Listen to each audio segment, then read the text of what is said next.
Hello there. So we're back and we're selecting things. Now we just worked with the lasso tool to capture this guy's hand. I'm going to alt scroll my way back in there again, right? Taking a nice look at this. So the suggestion a moment ago was work close. You could even work closer than this, in fact.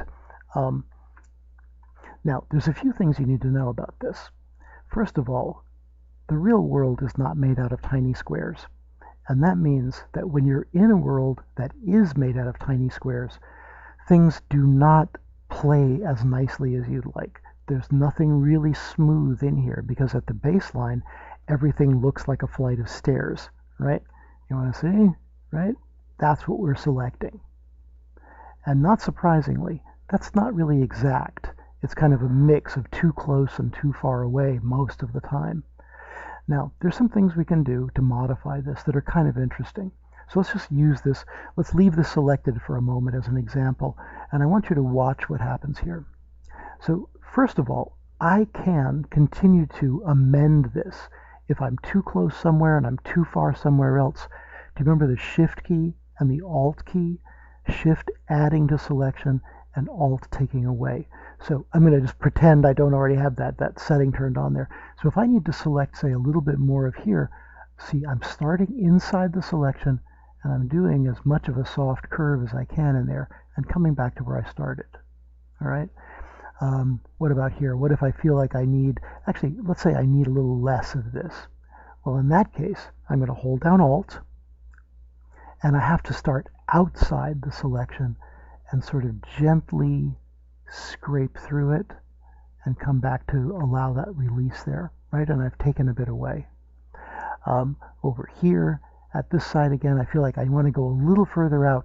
The selection tool has trouble with this degree of sort of fuzziness in reality, but sometimes the object will look really choppy if it isn't there, right? So we're just using the add to selection to get a tiny bit more of what's happening around here.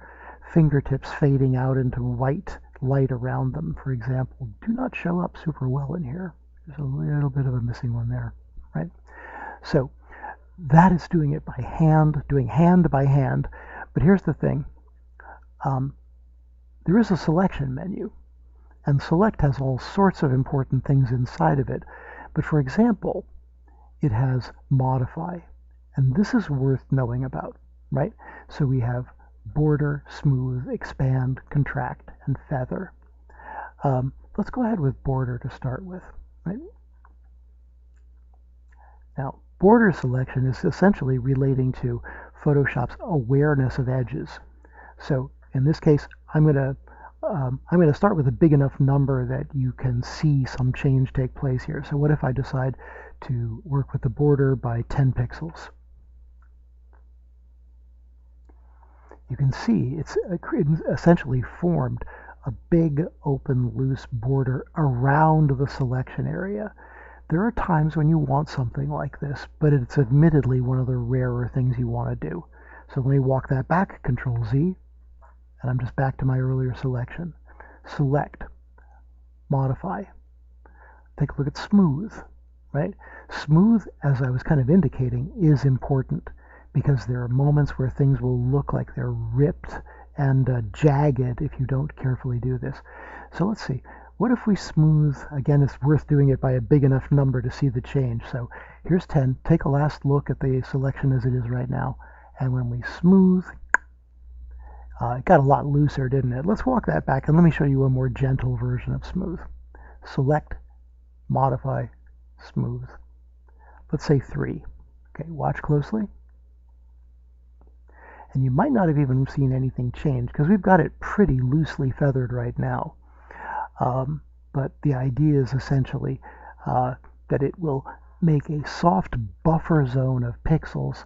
It will create a more sort of soft edge to the selection, which has its own drawbacks when it comes to cutting stuff, because then you're left with residual stuff, which is often more than you want.